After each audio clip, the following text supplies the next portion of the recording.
حمایت غفاری جا سرور و راحت مظہر تجلیات غفاری قرۃ عینی حضرت محمد عبدالغفار ثانی دامت برکاتہم العالیہ اور ان کے دو صاحبزادگان زادہم اللہ شرفا و دیگر سامعین کرام طالب طریقت، السلام علیکم ورحمۃ اللہ وبرکاتہ۔ یہ فقیر خوش نصیب ہے کہ اللہ تبارک و تعالیٰ نے یہاں پہ لب کشائی کا موقع نصیب فرمایا۔ مختصر وقت کے لیے کہا گیا ہے، یہ بھی ہمارے لیے ایک بڑی سعادت کی بات ہے۔ سورۃ بقرہ میں اللہ تبارک و تعالیٰ نے ارشاد فرمایا ان الذین آمنوا والذین ہادوا والنصارى والصابئین، یہ چار قسم کے لوگ، لیکن اول ان الذین آمنوا، جو ایمان لائے، پھر فرمایا من آمن باللہ۔ یہاں پہ دو بار ایمان کا ذکر ہے۔ اول ایمان ان الذین آمنوا، جو ایمان لائے، وہ من آمن باللہ، وہ اللہ پر ایمان لائے۔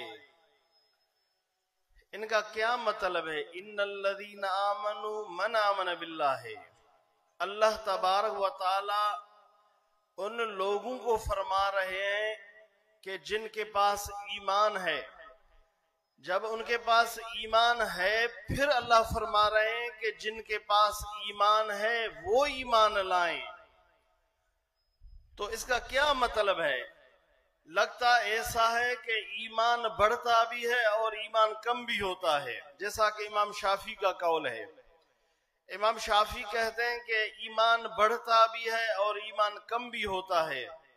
ہمارے امام صاحب ابو حنیفہ فرماتے ہیں کہ ایمان کم تا گھٹتا بڑھتا نہیں ہے، ایمان کم نہیں ہوتا، جو ایمان ہے وہی ایمان ہے۔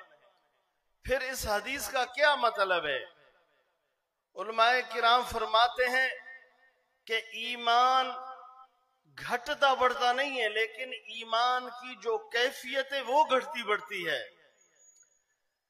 اللہ تبارک و تعالیٰ نے فرمایا جن کے پاس ایمان ہے اور وہ ایمان لائیں، تو پہلا ایمان وہ مرید ہے، گنہگار ضرور ہے، شریعت کا عامل نہیں ہے، ان کے پاس ایمان ہے۔ اور دوسرا من آمن باللہ ہے، یہ اس مرید کا شیخ کامل ہے جس ذات پاک کی ہم عرس میں شامل ہوئے ہیں۔ ہم وہ خوش نصیب لوگ ہیں، اللہ تبارک و تعالیٰ نے ہمیں اس ہستی کے عرس میں شرکت نصیب فرمائی ہے کہ یہ آیت میں وہ شامل ہیں۔ من آمن باللہ، ایماندار کمال ایمان میں داخل ہو، جس کا تسویہ قلب ہو، جس کا تزکیہ قالب ہو، اس تسویہ اور تزکیہ قلب و قالب کے ساتھ کمال و نور تک پہنچ جائے، یہ اللہ کے کامل ولی ہے۔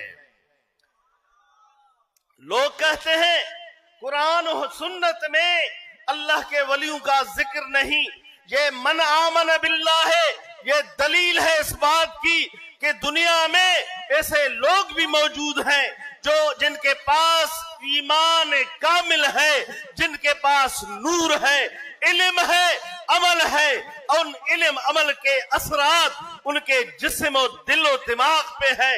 حضور پیر مٹھا علیہ رحمت اللہ ان کے مزار مبارک پر بے شمار برکات کا نزول فرمائے۔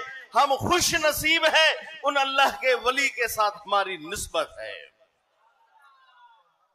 سمجھتے میری جان؟ فقیر خوش ہوتا ہے جب اپنے حضرت کے ان رونقوں کو دیکھتا ہے۔ میں اللہ کی قسم اٹھاتا ہوں، پورے سندھ میں یہ رحمت پور شریف وہ درگاہ ہے، وہ بے مثال ایک جگہ ہے۔ میرے محبوب پیر مٹھا کے یہ جو گادی نشین ہے، ہمارے آنکھوں کے ٹھنڈک،